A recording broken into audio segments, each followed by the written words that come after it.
नमस्कार साथियों, जय हिंद, जय भारत, जय जय राजस्थान। मैं राधे गोस्वामी यूट्यूब के इस ऑनलाइन प्लेटफॉर्म पर आप सबका हार्दिक स्वागत कर रहा हूं। हम अपने मेवाड़ वाले इतिहास को आगे बढ़ा रहे हैं। अपनी बात हो गई थी लास्ट महाराणा प्रताप तक। आज महाराणा प्रताप का बेटा शासक बनेगा, नाम है अमर सिंह प्रथम। हम बात करते हैं अमर सिंह प्रथम की। अमर सिंह प्रथम, यह जो अमर सिंह प्रथम है इसका शासनकाल, अमर सिंह प्रथम के शासनकाल को देखा जाए तो इसका शासनकाल है 1597 से लेकर 1620 तक। 1597 से लेकर 1620 तक। इसका राज्याभिषेक 1597 में चावंड में हुआ था। सर चावंड कहाँ है बच्चों? चावंड है उदयपुर। महाराणा प्रताप की संकटकालीन राजधानी, महाराणा प्रताप की संकटकालीन राजधानी कौन सी थी? चावंड थी। ठीक है। 15 मार्च 1597 को यहां पर होता है अमर सिंह का राज्याभिषेक चावंड उदयपुर में। तो जैसे ही 1597 में राणा अमर सिंह शासक बनता है तो इसके समकालीन यदि देखा जाए दिल्ली के शासक को, इसके समकालीन यदि देखा जाए दिल्ली के शासक को, तो दिल्ली का शासक था बच्चों अकबर। तो पहले तो अकबर ने अववाद्य किया था उदय सिंह को कि मेरी अधीनता स्वीकार कर, नहीं करता है। उसके बाद में अकबर ने वाद्य किया था राणा प्रताप को, नहीं करता है। तो अगला नंबर लेता है अमर सिंह को कि अमर सिंह आप मेरी अधीनता स्वीकार करो। अकबर का मुख्य उद्देश्य यही था, इस्लाम को बढ़ावा देना और यहाँ के राजस्थान के जो अपने राजपूत शासक थे इनको अपनी अधीनता स्वीकार करवाना। उदय सिंह के प्रति इसने बहुत सारे आक्रमण किए लेकिन इसने अधीनता स्वीकार नहीं की। राणा प्रताप के खिलाफ आक्रमण किए लेकिन राणा प्रताप ने भी इसकी अधीनता स्वीकार नहीं की। और अब अमर सिंह आ रहा है तो यह भी इसकी अधीनता स्वीकार नहीं करेगा। अंत में अकबर ही मर जाएगा लेकिन महाराणा इसकी जो अधीनता है वो स्वीकार नहीं करेगा। जैसे ही अमर सिंह प्रथम शासक बनता है तो अकबर अपने पुत्र को अभियान देकर भेजता है। इसका पुत्र था बच्चों, नाम था जहांगीर। अकबर के पुत्र का नाम क्या था? जहांगीर था। इस जहांगीर को अभियान देकर भेजता है। जहांगीर अभियान लेकर आता है अमर सिंह के खिलाफ। और आता कब है? तो ये आता है सन 1599 में। 1599 में उदयपुर के उंटाला नामक स्थान पर, कहां पर? उदयपुर। स्थान कौन सा है? उंटाला। इस उंटाला पर आक्रमण करता है अमर सिंह की सेना और जहांगीर की सेना। दोनों आमने सामने होती है और इस दोनों के बीच में उंटाला का युद्ध होता है। इस युद्ध में जहांगीर हार जाता है। जहांगीर को कोई सफलता नहीं मिली थी। अब देखो 1599 में जहांगीर आक्रमण करने के लिए आता है और जहांगीर को कोई सफलता नहीं मिलती है, यह असफल रहता है। तो वापिस चला जाता है आगरा अपने पिता अकबर के पास और जाकर कहा था कि अमर सिंह तो नहीं मानने वाला। ठीक है। अब देखो अगली यदि बात देखी जाए तो अमर सिंह के खिलाफ अकबर लड़ता लड़ता मर गया था। 1605 में अकबर की मृत्यु हो गई थी। कब हुई थी बच्चों? 1605 में। किसकी मृत्यु? अकबर की। 1605 में अकबर की मृत्यु हो गई। 1605 में अगला शासक बन गया। वो कौन बन गया था? दिल्ली का जहांगीर बन गया था। मुगलों का अगला शासक बनता है, वो बनता है जहांगीर। अब जहांगीर शासक बन गया। जहांगीर शासक बनते ही अभियान देकर भेजता है अपने पुत्र परवेज को। किसको? परवेज को। कब भेजता है? 1605 में। सबसे पहले अमर सिंह के खिलाफ अकबर ने किसको भेजा? जहांगीर को भेजा। असफल रहा। आज परवेज आ रहा है 1605 में दूसरी बार। नया शासक जहांगीर बना है। जहांगीर का बेटा परवेज यहां पर अभियान लेकर आया है 1605 में। लेकिन परवेज की भी क्या हो जाती है? हार हो जाती है। यह भी अपने राणा अमर सिंह को अधीन नहीं कर पाया था। जब यह राणा अमर सिंह को अधीन नहीं कर पाता है, हताश होकर वापिस लौट जाता है, कुछ समय तक इंतजार करता है और उसके बाद में यह भेजता है अपने सबसे विश्वासी सेनापति, नाम था महावत खान। क्या नाम था? महावत खान। इस महावत खान को भेजता है बच्चों अभियान देकर, और यह कब भेजता है? 1608 में भेजता है। किसको? महावत खान। महावत खान आता है अभियान लेकर राणा अमर सिंह को गुलाम करने के लिए, अधीन करने के लिए, लेकिन किस्मत का मारा हुआ था महावत खान, इसको भी कोई सफलता नहीं मिलती है। इनकी भी क्या होती है? हार होती है। सबसे पहले अमर सिंह के खिलाफ जहांगीर आया 1599 में, उंटाला का युद्ध होता है, जहांगीर हार जाता है। इसी दिन जहांगीर को पता चल गया था कि मैं अमर सिंह को इतना आसानी से गुलाम नहीं कर पाऊंगा। उसके बाद में अकबर की मृत्यु होती है तो भारत का नया शासक जहांगीर बन जाता है, और जहांगीर जब शासक बनता है तो अपने पुत्र परवेज को अभियान देकर भेजता है 1605 में, लेकिन परवेज भी यहां पर हार जाता है, राणा को यह भी गुलाम नहीं कर पाया था। उसके बाद में अगला अभियान देकर जहांगीर भेजता है अपने सबसे विश्वासी सेनापति महावत खान को, और यह भी 1608 में हार जाता है। इसको भी कोई विशेष उपलब्धि नहीं मिली थी। अब देखो बच्चों अगली बात, यहां से चारों तरफ हार ही हार हो रही है और अमर सिंह के ऊपर आक्रमण हो रहे हैं, तो जहांगीर स्वयं अब फैसला लेता है कि मैं खुद जाऊंगा राणा अमर सिंह को गुलाम करने के लिए। तो स्वयं आता है 1613 में।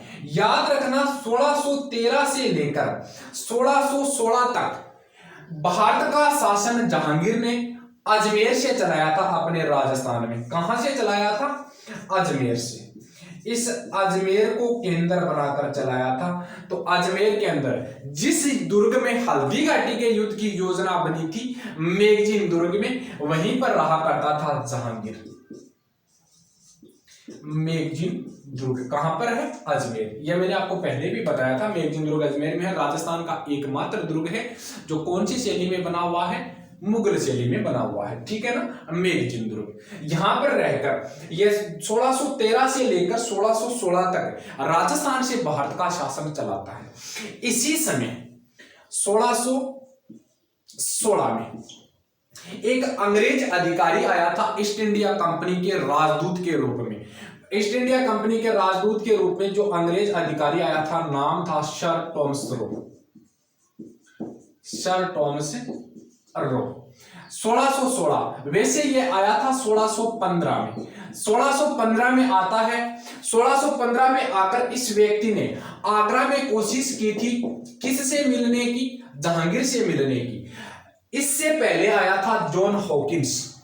इससे पहले कौन आया था? जॉन हॉकिंस आया था 1608 में अंग्रेज व्यापारी के रूप में। 1608 में अंग्रेज व्यापारी के रूप में हॉकिंस आया था, आगरा में मुलाकात भी की थी। तो इसने 400 की मनसबदारी देकर हॉकिंस को वापस भेज दिया था, भारत के व्यापारिक अधिकार नहीं दिए थे। 1615 में आता है सर टॉमस रो, आगरा में मिलने की कोशिश करता है कि उसको पता चलता है कि अब यहां पर नहीं है जहांगीर। 1613 से 1616 के बीच में अजमेर में बैठा है, राजस्थान में बैठा है। तो यह आता है 1616 में राजस्थान। सर टॉमस रो 1616 में राजस्थान आया था। यह राजस्थान की धरती पर पैर रखने वाला पहला अंग्रेज था। कौन था? Sir Thomas Roe. इससे पहले राजस्थान में किसी भी व्यक्ति ने पैर नहीं रखा था, जो ब्रिटेन का हो या अंग्रेज हो। पहला अंग्रेज अधिकारी सर टॉमस रो है। 1616 में राजस्थान आता है और मेगजीन दुर्ग में अजमेर के अंदर मुलाकात करता है भारत के मुगल बादशाह जहांगीर से। और यह मुलाकात कब हुई थी? यह मुलाकात हुई थी 10 जनवरी 1616 को।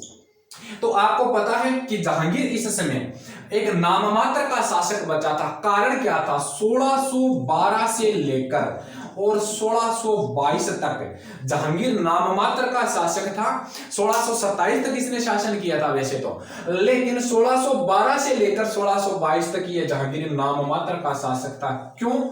इस समय जहांगीर की पत्नी थी, नाम था जिसका नूर जहां। तो इसने उपाधि दी थी, इसका वास्तविक नाम मेहरू निशा था। क्या था? मेहरू निशा। यह मेहरू निशा मोहम्मद अली बेग की पत्नी थी और मोहम्मद अली बेग शेर-ए-अफगान की उपाधि रखता था। मेहरू निशा कौन थी? मोहम्मद अली बेग। इसके पास उपाधि कौन सी थी? याद रखना, शेर ए अफगान की उपाधि थी। इसकी पत्नी थी, ये किसकी पत्नी थी? शेर ए अफगान की पत्नी थी। मोहम्मद अली बेग इसका वास्तविक नाम था, इसकी पत्नी थी। तो जहांगीर ने इस व्यक्ति की करवाई थी हत्या। क्या करवाई थी? हत्या करवाई थी। इसकी हत्या क्यों करवाता है जहांगीर? तो ध्यान से सुनना, इसकी हत्या इसीलिए करवाई थी कि यह एक व्यक्ति अफगान है। जहांगीर का दादा कौन था? तो याद रखना, इस जहांगीर का जो दादा था, इस दादे का नाम था हुमायूं। इस हुमायूं का भी काम एक अफगान ने जचाया था। और आज हुमायूं की फोटोकॉपी जहांगीर है, सेम लक्षण है। जो विद्यमान इसके अंदर लक्षण थे वही जहांगीर के अंदर है, हुमायूं में थे वो भी। तो इसीलिए जहांगीर को आज डर लगने लग गया था, और डर यह लगने लग गया था कि यह व्यक्ति एक अफगान है। हुमायूं को भारत से बाहर एक अफगान ने निकाला था, नाम था शेर शाह सूरी। तो कहीं ना ये मेरे साथ भी विश्वासघात कर रहा था, इसीलिए एक षड्यंत्र के दौरान हत्या करवा देता है मोहम्मद अली बेग या शेर ए अफगान की। और इसकी जो विधवा पत्नी थी, नाम था मेहरुनिसा। इस मेहरुनिसा को अपनी विधवा मां की सेवा में भेज देता है। एक मेहरुनिसा थी और एक इसकी पुत्री थी लाडली बानो, दोनों को अपनी विधवा मां की सेवा में भेज देता है। जब बच्चों आपने जहांगीर को पढ़ा है, और तो जहां जहांगीर का नाम आता है वहां विशेष नाम आता है अनारकली का। कौन थी अनारकली? जहांगीर की प्रेमिका थी, और वैसे मुगल दरबार की एक पासवान थी ये। तो इस अनारकली को अकबर बेइज्जत करके दरबार से बाहर निकाल देता है। ये फारस जाकर कुएं में कूदकर आत्महत्या कर लेती है। इस अनारकली की कमी को पूरा करने के लिए जहांगीर ने अपने निजी जीवन में 27 शादियां की थी, लेकिन कोई भी इसकी पत्नी अनारकली की कमी को पूरा नहीं कर पाई थी। जैसे ही आज इसने मेहरुनिसा को देखा तो इस जहांगीर को याद आती है अनारकली। ये इसकी विधवा मां की सेवा में बैठी है।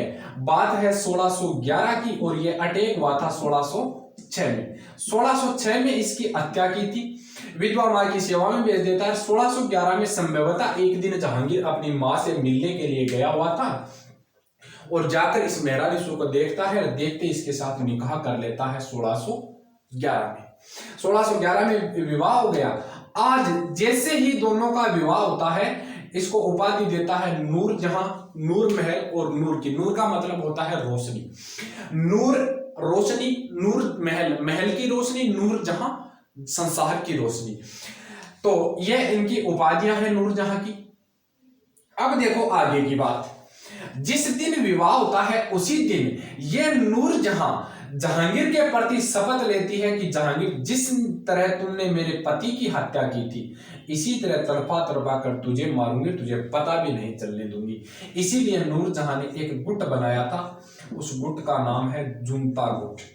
यह नूर जहां का जो जुंता गुट है, यह मैंने बच्चों मुगलों में पढ़ा रखा है। आप वहां जाकर देख लेना कि कौन कौन इसमें शामिल है। इसका माता, इसका पिता, इसका भाई, इसकी लड़की, इसकी भतीजी, इसका भतीजा, सारे के सारे इस नूर जहां के जुंता गुट में शामिल थे। 1612 से लेकर 22 तक नूर जहां का यह एक जुंता गुट पूरा प्रशासन अपने अधिकार में ले लेता है। और 12 से 16 के बीच में 1616 में ही आ गया था अंग्रेज अधिकारी सर टॉमस रो, और सर टॉमस रो यहां पर मुलाकात करता है। तो वैसे तो बदनाम तो जहांगीर हुआ था कि भारत के व्यापारिक अधिकार बेचे थे, लेकिन बेचा तो वास्तविक में किसने था? नूरजहां ने दिया था। नूरजहां ने कहा था कि आपको संपूर्ण गोलकुंडा के क्षेत्र में व्यापार करने की अनुमति है। उस समय गोलकुंडा का शासक कुतुब शाह हुआ करता था, और कुतुब शाह ने कहा था कि ठीक है, भारत के शासक के आदेश है तो मैं आपको व्यापार करने की अनुमति देता हूं। इसे ही ईस्ट इंडिया कंपनी का मेग्ना कार्टा कहा गया था। और वैसे भी कंपनी का कोई फरमान होता था तो वो मेग्ना कार्टा ही कहते थे उसको। तो इस समय यह होती है मुलाकात। ये वैसे इंडिया हिस्ट्री की बात थी, मैंने आपको बता दी। अब देखो आगे की बात। यहां पर मुलाकात हो जाती है, मावत का आया और स्वयं जहांगीर आ गया। अब जैसे ही जहांगीर आता है तो 1615 के अंदर, कब? 1615 के अंदर, 1615 में जहांगीर महवत खां को और अपने पुत्र खुर्रम को खुर्रम, इसी को कहा जाता है शाहजहां, ठीक है ना। खुर्रम का ही दूसरा नाम क्या था, शाहजहां था। अपने पुत्र खुर्रम को अभियान देकर भेजता है राणा के खिलाफ। कौन से राणा के खिलाफ, अमर सिंह के खिलाफ। इस समय अमर सिंह थोड़ा सा टूट चुका था, क्यों, आर्थिक स्थिति कमजोर हो चुकी थी, चारों तरफ से आक्रमण ही आक्रमण होते हैं। तो अब देखो इस समय होता क्या है, इस अमर सिंह का एक बेटा था और अमर सिंह के बेटे का नाम था बच्चों करण सिंह। अमर सिंह के पुत्र का क्या नाम था, करण सिंह था। इस करण सिंह ने अपने सामंतों से बात की, किससे, सामंतों से। जो छोटी जागीरों के जागीरदार हुआ करते थे वो अपने सामंत छोड़ा करते थे, ठीक है ना। तो उन सामंतों से बात की कि भी अपने ऊपर आक्रमण हो रहा है, अपनी स्थिति हो रही है खराब, तो हमें क्या करना चाहिए, हमें संधि कर लेनी चाहिए, किससे, मुगलों से। ठीक है, बात है 5 फरवरी 1615 और एक संधि होती है, उसे इतिहास में कहा जाता है मुगल मेवाड़ संधि। मुगल मेवाड़ संधि 5 फरवरी 1615 को होती है। तो इस समय संधि जो, वैसे संधि करण सिंह के द्वारा प्रारूप तैयार किया गया था। इस करण सिंह ने कहा था कि यह बात अच्छी नहीं है, क्या नहीं है, यह बात अच्छी नहीं है। तो करण सिंह क्या करता है, करण सिंह अपने जो सामंत थे उनको पेश करता है। अमर सिंह की तरफ से हरिदास नामक का एक सामंत था, क्या नाम था, हरिदास। राणा अमर सिंह के पक्ष से यह संधि की शर्तें लेकर जाता है। शाहजहां की तरफ से गया था मुल्ला राहुल है, मुल्ला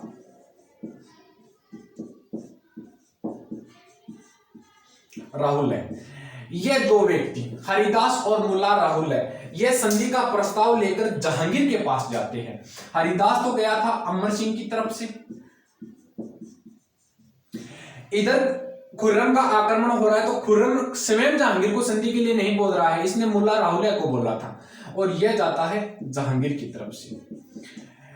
ये दोनों व्यक्ति और अमर सिंह का बेटा करण सिंह भी शामिल है,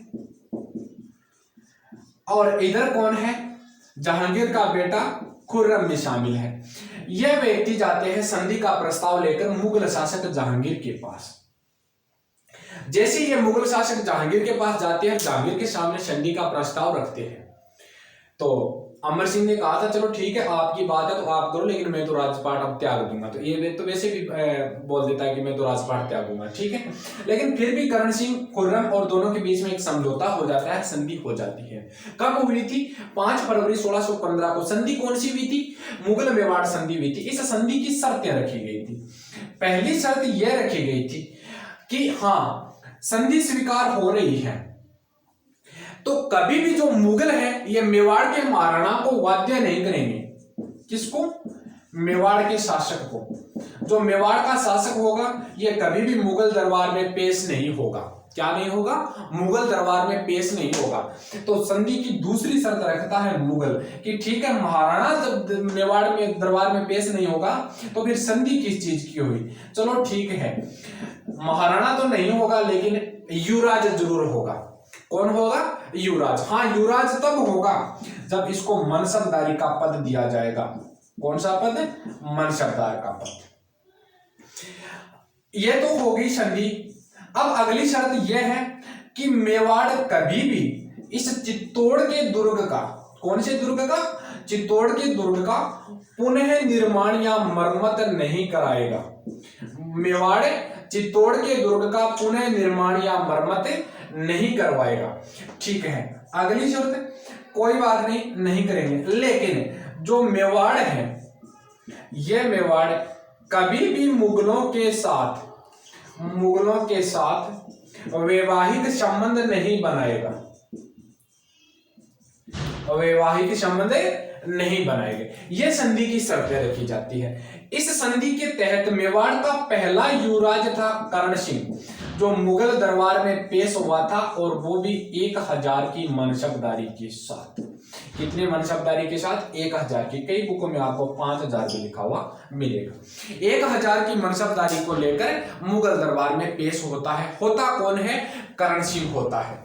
ठीक है। जैसे यह संधि स्वीकार होती है, हरिदास और मुल्ला राहुल है, ये दोनों संधि स्वीकार करते। इस संधि पर मुगलों की तरफ से हस्ताक्षर किए थे खुर्रम ने, और मेवाड़ की तरफ से हस्ताक्षर किए थे अमर सिंह ने। ठीक है। जगत सिंह इस संधि के कागज फाड़ेगा और चित्तौड़ के दुर्ग का पुनर्निर्माण करवा देगा, वो बात हम आगे करेंगे। यह हुई संधि। अब जैसे यह संधि होती है तो इस संधि से अमर सिंह होता है दुखी। अमर सिंह दुखी होकर करता क्या है? अमर सिंह इस करण सिंह के पक्ष में राज्य त्यागता है। क्यों? अमर सिंह ने अपने पिता प्रताप के सामने कसम खाई थी कि पिताजी, मैं भी कभी भी जिंदगी भर मुगलों की अधीनता स्वीकार नहीं करूंगा। एक बार एग्जाम में क्वेश्चन आया था, और क्वेश्चन यह था कि निम्न में से किस महाराणा ने मुगलों की अधीनता स्वीकार की थी सबसे पहले? 1 नंबर ऑप्शन था उदय सिंह, 2 नंबर था प्रताप, 3 नंबर था अमर सिंह, और चौथा था ये सभी। तो इस कंडीशन के अंदर यदि क्वेश्चन पूछा जाए तो तीनों ही शासक, न अमर सिंह, न प्रताप और न ही उदय सिंह, इन तीनों ने ही अधीनता स्वीकार नहीं की थी। तीनों ने ही अधीनता स्वीकार नहीं की थी। सबसे पहले मुगलों की अधीनता स्वीकार करने वाला शासक कौन है? करण सिंह है। हाँ, यह अधीनता स्वीकार अमर सिंह के शासनकाल में हुई थी, लेकिन अमर सिंह ने नहीं की थी। यह हताश होकर चला जाता है नौचो के स्थान पर। कौन से स्थान पर? नौचो की। और इस नौचो के स्थान पर ही ये 1620 में अंतिम सांस लेता है और यहाँ पर मर जाता है। अमर सिंह की बच्चों जो छतरी है, ये छतरी बनी हुई है कहाँ पर? यह बनी हुई है अहाड़ में। कहाँ पर बनी हुई है?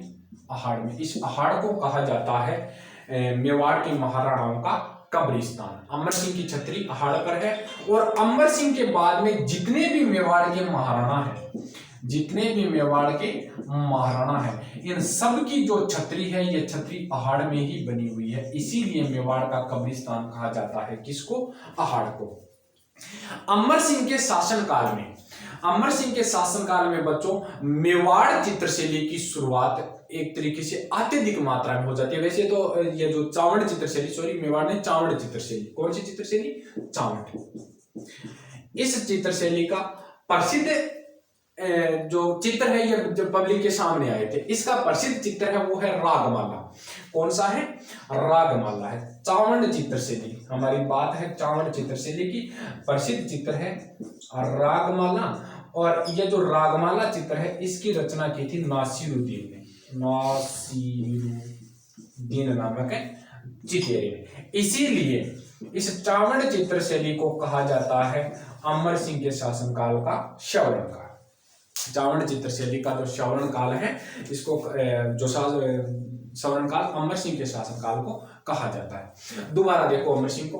अमर सिंह का जो शासनकाल है, यह शासनकाल है 1597 से लेकर 1620 तक, और इसका राज्याभिषेक हुआ था, यह हुआ था चावड़ उदयपुर में। ठीक है। यह चावड़ उदयपुर राणा प्रताप की संकटकालीन राजधानी थी। इस अमर सिंह के समकालीन दिल्ली का जो शासक है, यह शासक कौन है? यह अकबर है। और अकबर सबसे पहले शासक बनते ही अकबर ने वैसे 3 महाराणाओं को परेशान किया था अधीनता स्वीकार करवाने के लिए। पहले उदय सिंह पर आक्रमण करता है, प्रताप पर करता है, अमर सिंह पर करता है। सबसे पहले अकबर ने अपने पुत्र जहांगीर को अभियान देकर भेजा था 1599 में, और यह अभियान राणा अमर सिंह के खिलाफ आया था उदयपुर के उंटाला नामक स्थान पर। दोनों के बीच में, अमर सिंह और जहांगीर के बीच में उंटाला का युद्ध होता है। इस युद्ध में हार हो जाती है किसकी?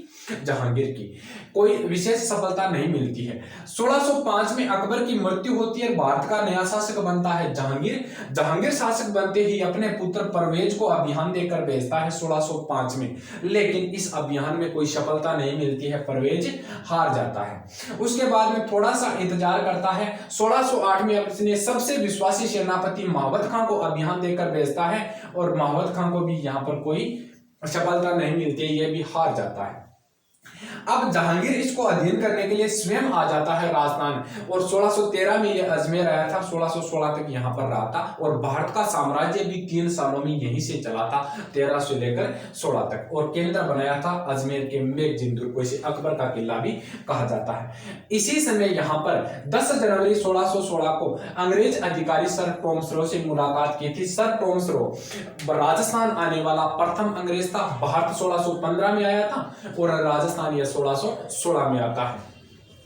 1612 से लेकर 1622 तक जहांगीर का जो शासनकाल था यह नूरजहां के नियंत्रण में था। नूरजहां का वास्तविक नाम मेहरुनिशा था। मोहम्मद अली बेग या शेर ए अफगान की यह पत्नी थी, और इस अफगान के एक षड्यंत्र के दौरान 1605 में जहांगीर ने हत्या करवा दी थी। इसी हत्या का बदला लेने के लिए इसने नूरजहां ने एक जुनता गुट बनाया था, जो 12 से लेकर 22 तक 10 सालों तक चला था। और इस जुनता गुट के जो हुआ था, इस जुनता गुट में पूरा का पूरा नूरजहां का परिवार था। ठीक है। 1615 में खुर्रम को अभियान देकर भेजता है। बार बार आक्रमण हो रहे थे, इसीलिए अमर सिंह का बेटा था, नाम था करण सिंह। करण सिंह ने अपने सामंतों के साथ मिलकर बात की कि अब हमें अधीनता स्वीकार कर लेनी चाहिए, संधि स्वीकार कर लेनी चाहिए। तब जाकर 5 फरवरी 1615 को एक संधि होती है। उस संधि को कहा गया था मुगल मेवाड़ संधि।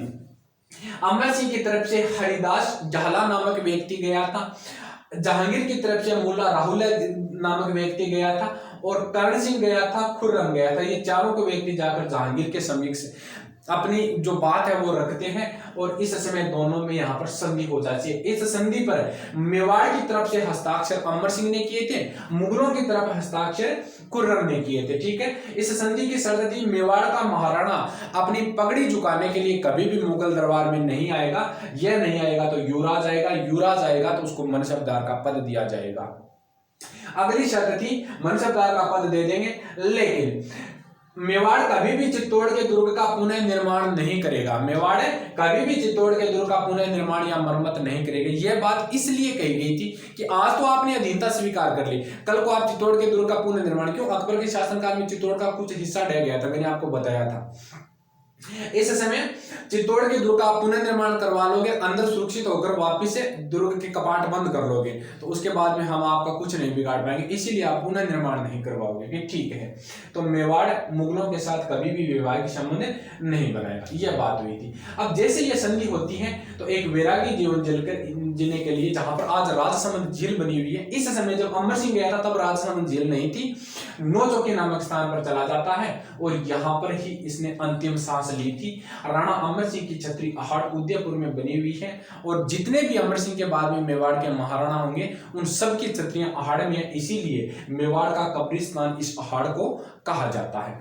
इसके समय चावड़ जो चित्रशैली है इनका सर्वाधिक विकास हुआ था। चावड़ चित्रशैली का प्रसिद्ध चित्र रागमाला की रचना की थी, किसने की थी? नासिरुद्दीन नामक एक चितेरा था, उसने की थी। इसीलिए चावड़ चित्रशैली का स्वर्ण काल राणा अमर सिंह के शासनकाल को कहा जाता है। धन्यवाद दोस्तों, सभी को गुड नाइट, बाय बाय।